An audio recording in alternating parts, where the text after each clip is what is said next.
In this video, I'll show you how to create Instagram highlights. Now, there are multiple ways of creating your highlights inside of Instagram. Highlights are basically these sections that are visible on your profile. To create highlights, you can just tap on this new icon. This way, you can only select those stories that you've already posted and that have been expired, which means that they are older than 24 hours. If you want to add in a highlight from an existing story, you can also do that. Just tap open your story on Instagram, tap on more on the bottom right, and then tap on the highlight option. This way you'll be able to select a already selected or created highlight, or you can also tap on this plus icon to create a new highlight. You can name it anything you want and then tap on add.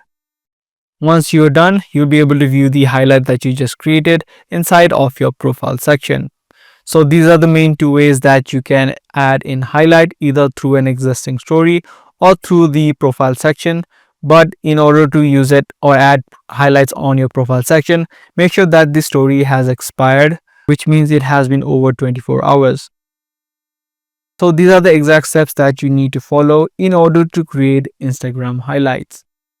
If this guide video did help you out, be sure to subscribe, share, and also give this video a thumbs up.